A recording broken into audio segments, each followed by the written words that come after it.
Sure. So what we've seen is we keep hearing from the CBO that there's going to be a large deficit from the bill, which we disagree with, but using the CBO scoring, they came out and scored the tariff revenue. We think it'll be the minimum of $2.8 trillion over the 10-year window, which actually puts the bill in surplus if you include the tariff revenue, which they won't do.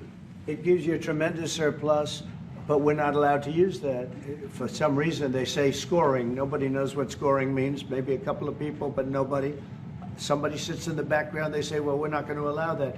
They're not allowing other things that we have that are tremendously profitable for our country. But if you saw the other day, CNBC, they came out with numbers, and the people on the show, very good people, I've watched them for a long time, they couldn't believe the numbers, how good they are. The numbers were incredible, and that was personal income and also very low inflation. We have very low inflation. We're down to 2% now, and maybe even lower than that. And when I took it over, it was a mess. Remember, we had the worst inflation probably in the history of our country. They say 48 years, but let's say I think it's worse than that. So we had the worst inflation in the history of our country under the Biden administration. Now we're down to a beautiful number, 2%. You'd actually like to keep it there. Better than zero is 2%. It's going down maybe to 1, and 1% is like perfect.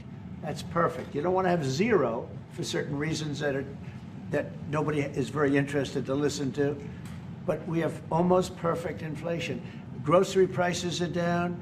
Everything. Remember eggs? Eggs, we weren't going to buy another egg for the next 20 years. They were so expensive, right? Remember? You guys all hit me about eggs. Eggs have come down 400%. Everybody has eggs now. They're having eggs for breakfast again. But if you look at gasoline, very important. I think always the most important because it's the energy is the biggest factor. That's what happened. He screwed up our energy policy, and everything went up because energy went up. But now energy is way down, and they have states where you're at $1.98 a gallon for gasoline. So the costs have come way down, and one of the things I ran on was that. I ran on the border. We have the best border in the history of our country, 99.99%. It was last week, 3 people came in, 2 of them for medical reasons. We let them in because one of them had a heart attack. I think that was a nice thing to do, and one of them had something else.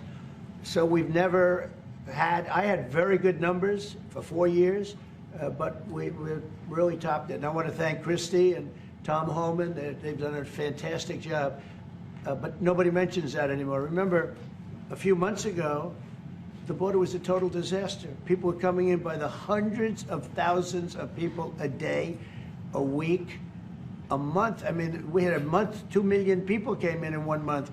The border was being overrun, and a lot of bad people, criminals, murderers, drug dealers. We had some of the worst people in the world coming in from all over the world. It's totally closed. And you know what? People are coming into our country, but they're coming in legally. So we've done a great job. Elon knew that. Elon endorsed me very strongly. He actually went up in campaign for me. I think I would have won. Susie would say I would have won Pennsylvania easily anyway, even if the governor ran, the real governor, not the governor from Minnesota, he's a sick puppy, that guy. That poor guy, I feel sorry for him. But they made a bad choice with him.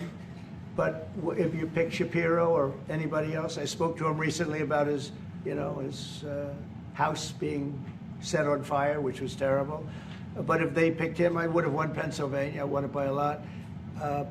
But I'm very disappointed because Elon knew the inner workings of this bill better than almost anybody sitting here, better than you people. He knew everything about it. He had no problem with it. All of a sudden he had a problem. And he only developed the problem when he found out that we're going to have to cut the EV mandate, because that's billions and billions of dollars. And it really is unfair. We want to have cars of all types. Electric, we want to have electric, but we want to have a gasoline, combustion. We want to have different. We want to have hybrids. We want to have we want to be able to sell everything. And when that was cut, and Congress wanted to cut it, he became a little bit different. And I can understand that. But he knew every aspect of this bill. He knew it better than almost anybody. And he never had a problem until right after he left. And if you saw the statements he made about me, which I'm sure you can get very easily, it's very fresh on tape. He said the most beautiful things about me. And he hasn't said bad about me personally, but I'm sure that'll be next. But I'm